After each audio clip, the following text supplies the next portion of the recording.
Hey, what's going on, guys? It's your host, Mad Dog here, and today it's going to talking about a FNAF video, more or less when it should have stopped. Now, as a FNAF veteran, since I've been in this series since August 2014, I was 10 years old when I first started watching it, so a decade, nearly a decade, in like 11 days, give or take. And the 14th is going to be 10 years. It marks a spot where I started to, devoting my life to this. It's 10 years. So, if anything, talking about FNAF in a negative light is disheartening. It's sad, for me at least. Because, I love this series from day one. And it was really good. So, talking about something you love in a bad light hurts, is if you know what I'm talking about. Now, if you read the video, the FNAF lore should have ended a long time ago, back in FNAF 4. I'm that type of fan. But I mean, if you want to stretch it like a couple more games, FNAF 6 should have ended it definitely. Since FNAF 3, William Afton, the purple guy, Spring Bonnie, however you want to call him, however you know him. If you can know all the terms, sadly. Not sadly, it's more like if you can memorize it. You had to memorize after watching so many videos about the guy. But Springtrap, I didn't mean come Springtrap, that's the suit that he's in. But the point being is that, the first 3 games, you kind of get the story, gist of most of the story. Where, the Happiest Day minigame kind of should have, really ended everything. Because, that's where all the souls got released. Now, FNAF 4 should have been... Now, I'm going to explain all this when I wrap it up. But, when I wrap it up. But FNAF 4 should have been, an explanation of how the Bite of 87 been. Because the thing is, it being the Bite of 83, alongside the Bite of 87 made it more confusing. Because, to that point, of the story and what we knew, it was, always the Bite of 87, and it was, who knows this guy? Essentially, it was talking about, what we saw in FNAF 4 supposed to lead up to FNAF 3. You guys seen that Markiplier meme? About him just saying, is that the Bite of 87? Was that the Bite of 87? That should have been it. That should have been it would have filled in the context of how that happened, because all we knew was an animatronic bit a person's head off, a frontal lobe off and the head off. That's just something completely different. But it should have been that where should he shown it, and with the Fred Bear plush saying at the end, "I'll put you back together," kind of made it kind of go downhill. That should have happened. It should have been Mike saying, "I'm sorry, and we're still your friends," or whatever, and just faded off into black, and shouldn't have that quote, because that's what led to the downfall of the FNAF lore. Because I think I'm a purist, to say the least. I'm for some reason I'm a purist in most things, or I prefer the original. But don't get me wrong, I love the games. All of the games have their own quirks. I don't take this as me hating FNAF, FNAF World and beyond. I'm not hating them. I like the games as they are. They're enjoyable. It's more the fact that the lore changed so much from the original idea of it, where it shouldn't have been like that. You know what I mean? It really shouldn't. Because Sister Location was the point where it started becoming sci-fi. It was more it was the first domino in line to be pushed to something different. Because, I get it, because I'm I like the fact that it's Michael Afton redeeming his father's actions, just more in the sense trying to not circumvent it, but more rectify it, kind of try to fix it, in a sense, trying to I'm weird explaining about my bad. It's like more or less just like trying to redeem and trying to like fix whatever, like his father's situation with all the, crimes he did. Where FNAF 5, like, it's just a location, I don't call FNAF 5, but it was a game where like it's anything past 4 should have been an interview, because we realistically didn't need the games to kind of muddy the waters to change it. Because like with Remnant and sci-fi stuff, where we had to find Elizabeth, like Michael was like trying to find Elizabeth for William, and it muddied the waters since like the sis room being empty. That could have been like, oh, it could have been so much more in an interview that Scott could just said, oh, is this is, explain it.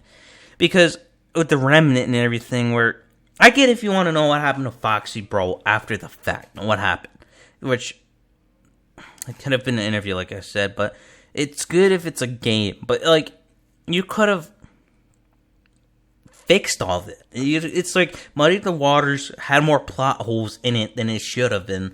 Because you're like, well, if you had this is, what I mean? It's like, especially it depends where you put sister location. Because if it's like in the beginning of the timeline, like, then why then William have to kill all those kids himself? And not have those animatronics go out, seek him out? Because that was the purpose of those machines. It's where you place on the timeline where it kind of makes the plot holes and everything. Because, like, if he had the Funtime animatronics designed to capture kids, why not use them when you started doing it? And, like, I have my own opinions where it goes, because it doesn't make sense to put in the front of it with that plot hole. And why would he have to make those animatronics to begin with if it's in the beginning? It's like, do you see with like the problem here is, it's just there's so much information that either retcon stuff and kind of reworks it, where it's like it's confusing. We have a general sense of it, but there's no not everybody's gonna agree with you. And I know Scott said he only made one retcon. That's such a lie. Not to discredit him or anything, but with that amount of crap that's been changed, where like it's so ridiculous, because it's like you have to retcon to get to the point where we are now with like Help 1 and 2 and everything. You have to retcon stuff consistent, not everything, but most details that we kind of knew kind of had to change. Because like with the original games, right, from like 1 to 4, we knew at least until Help wanted,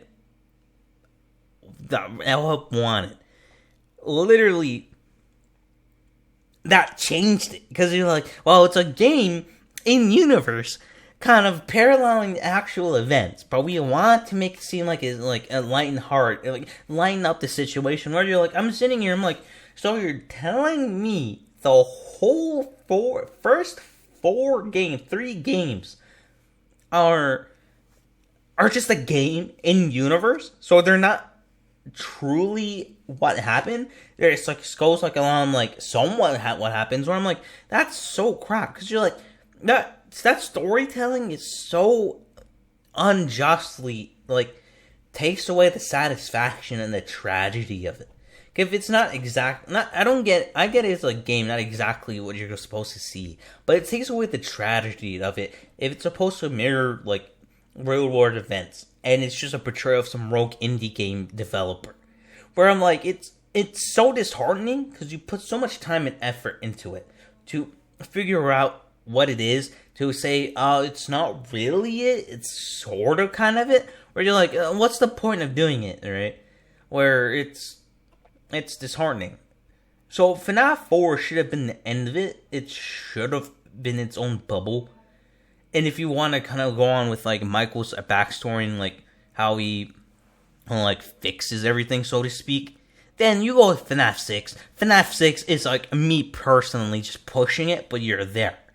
Because you're like, you killed everybody off. You shouldn't have, like, in the first place, William shouldn't have been like freaking brought back in. It's like he died. I get it, right? If you want to say, okay, the burn down building had, the fire has to be enough concentration in one spot for a while to actually do something, right? Like to get off the remnant.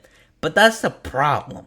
That is the problem, truly. Like with the remnant, it doesn't become a ghost haunting a machine. It becomes like some weird thing that possesses it. That's like, that is the person that died. It's like, it complicates it more than it has to, where it was simple to understand that it was a ghost story. Now it's just like sci-fi, remnants is goop that you more or less can use alongside, or like with agony or whatever, just to like make something possessed. It really is more the fact that you're getting ripped off with the amount of like development, attachment you brought with it, because like it changes so much where like it's not the same thing. It's like that analogy where you grew up with the show, but then to make it still popular and like milk it, they change it. It's like,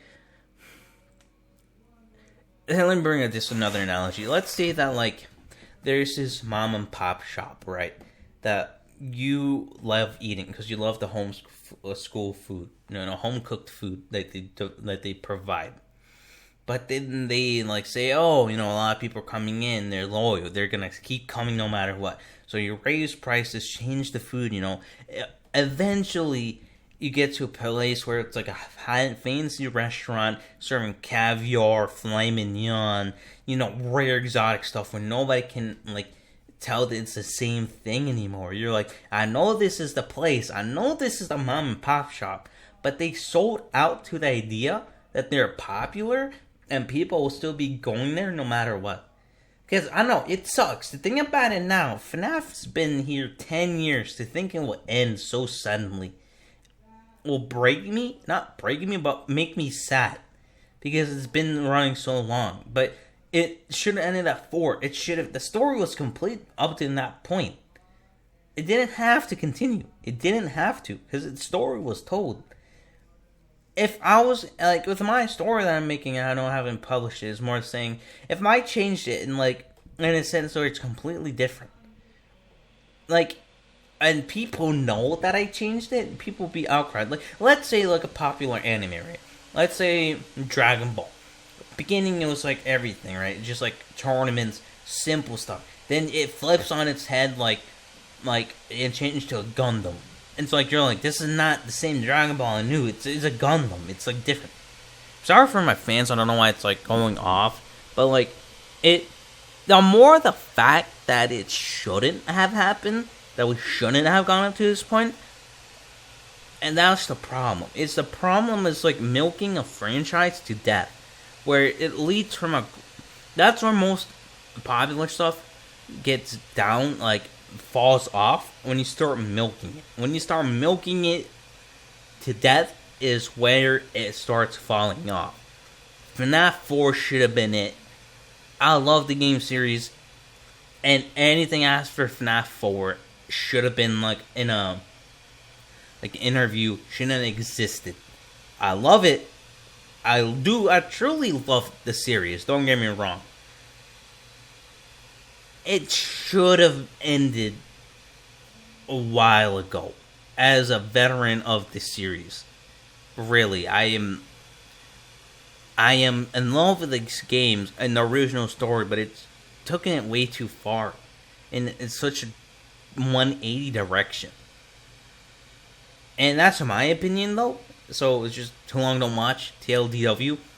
FNAF 4 should have been the cutoff point, but if you want see Michael Afton's growth and everything, and like to see it fully get off, FNAF 6 should have been it. Nothing else after that. But thank you guys for watching this video, because I love this series, and I had to spend too much time in this series to begin with. Can't get those years back, and I won't continue, and I won't stop until this series stops. But thank you guys for watching this, and see you guys in the next video. Bye.